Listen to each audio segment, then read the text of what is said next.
फटाफट सभी साथी का अपने इस एप्लीकेशन के क्लास में स्वागत है।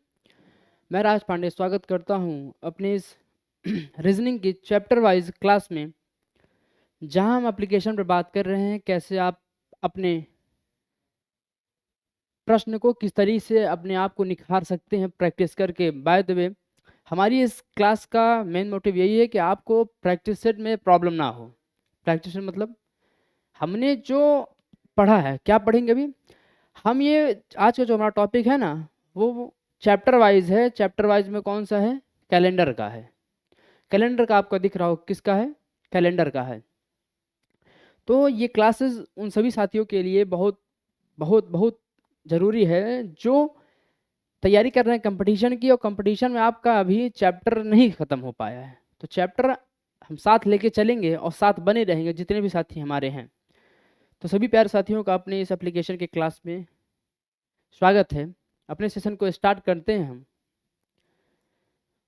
बात करेंगे जैसा आपको हमारे ऐप पे प्रश्न देखने को मिलेगा, जहां आपको परेशानी होती है कि सर ये कैसे हो सकता है, ये कैसे नहीं होगा। प्रॉब्लम ये होती है कि आपको प्रैक्टिस करना पड़ता है। प्रैक्टिस हम कराएंगे अपने इस एप्लीकेशन की क्लास में। आप वहां जाके एमसीक्यू दीजिए, मॉक टेस्ट दीजिए आप, ठीक है। तो देखिए, आइए प्रश्नों पे बात करते हैं। सभी साथियों का स्वागत है अपनी इस क्लास में।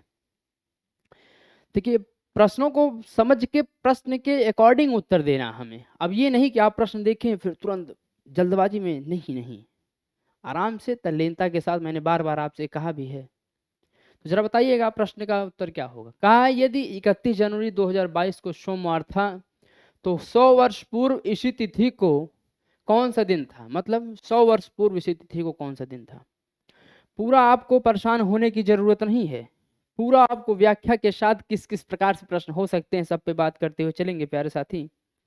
आपको परेशान नहीं होना है, आपको परेशान नहीं होना है। कैसे किस प्रकार से प्रश्न बन सकते हैं सब पे बात करते हुए चलेंगे, ठीक है?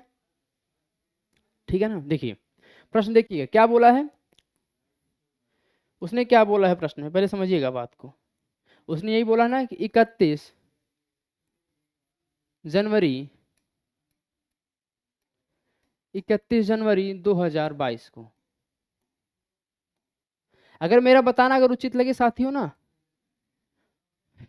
तो समर्थन करिएगा, ठीक है। मैं बार बार आपसे कहता भी हूँ, कहता भी रहूंगा जब तक हमारी आपकी मुलाकात होती रहेगी इस एप्लीकेशन के क्लास में, ठीक है। क्या बोला है? 31 जनवरी 2022 को सोमवार था। तो 100 वर्ष पूर्व, 100 वर्ष पूर्व मतलब 100 वर्ष है। क्या है? बात समझिएगा, मैं कहना क्या चाह रहा हूँ वो समझिएगा। 100 वर्ष पूर्व पूछा है। 100 वर्ष पूर्व हमें क्या प्रॉब्लम होती है? 100 वर्ष पूर्व सर कैसे निकाले हम? बात तो यही है, कैसे निकाले हम, यही तो होती है। तो 100 वर्ष पूर्व कैसे निकालेंगे? हमको पता है कि 100 वर्षों में विषम दिनों की संख्या कितनी है? 5 होती है। विषम दिनों की संख्या मैंने बोला है, क्या बोला है? विषम दिनों की संख्या कितनी होती है? 5 होती है। 200 वर्षों में विषम दिनों की संख्या कितनी होती है?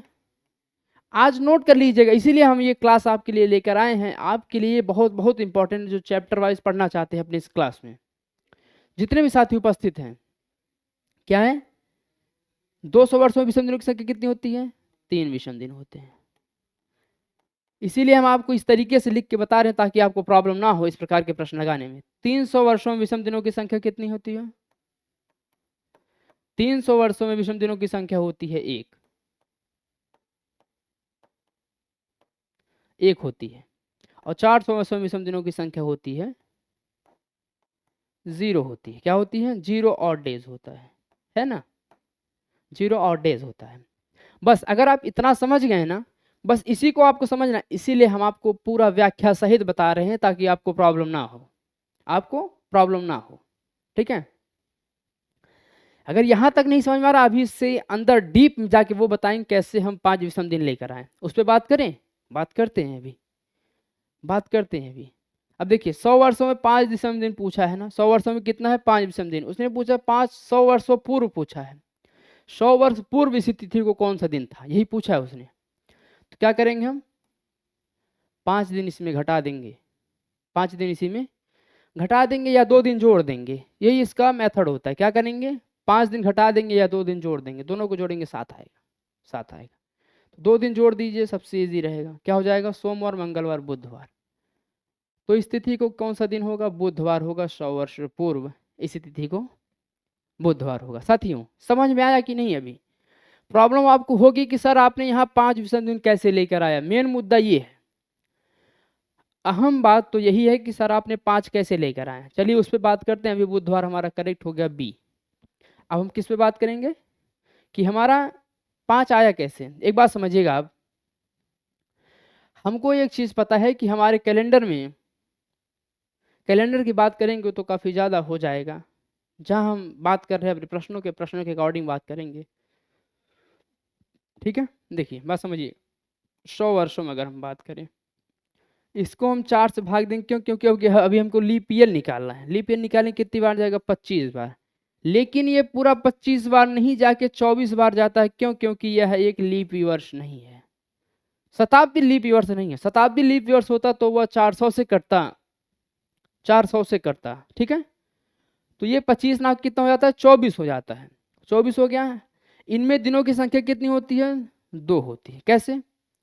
तभी तो 2 बढ़ता है, क्योंकि लीप ईयर में दिनों की संख्या हो जाती है 366, जिसे हम क्या कहते हैं? 365 में क्या होता है? 1-2 दिन बढ़ जाता है। वही तो होता है। 52 सप्ताह 2 दिन, वही तो बढ़ता है, वही तो बढ़ता है। तो क्या हो जाएगा? अब बचा हुआ वर्ष कितना है? बचा हुआ वर्ष कितना है? इसमें बचेगा कितना? 76 मल्टीप्लाई बाई 1। ये साधारण वर्ष है, ये लीप वर्ष है। ये क्या है? ये लीप ईयर वाला है। क्या है? ये लीप ईयर्स वाला है। और ये क्या है? सिंपल ईयर है, साधारण वर्ष है। तो क्या इसका गुणा करेंगे कितना होगा? 48 हो जाएगा। और ये कितना हो जाएगा? 76। यहाँ तक कोई किल्लत, कोई परेशानी, पलटन नहीं ना?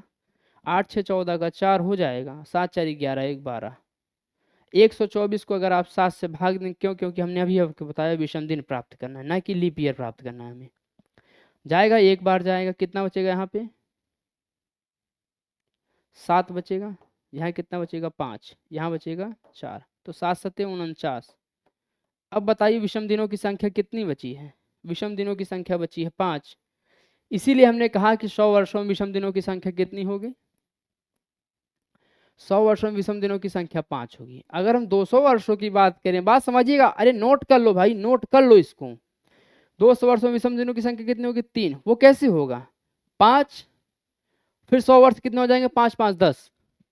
10 को 7 से भाग देंगे, 3 बचेगा, रिमाइंडर 3 आएगा। तो विषम दिनों की संख्या कितनी है? 3। फिर 300 में विषम दिनों की संख्या कितनी? 300 वर्षों में, 300 वर्षों में विषम दिनों की संख्या 1। कैसे? 5 5 10 5 15। 15 को अगर आप 7 से भाग करेंगे ना, 2 बार जाएगा, बचेगा कितना? 14। एक बचेगा। एक विषम दिनों की संख्या है। क्या है? एक विषम दिनों की संख्या है साथियों। एक क्या है? विषम दिनों की संख्या है। ठीक है, ठीक है ना? इसको हटा देते हैं अब।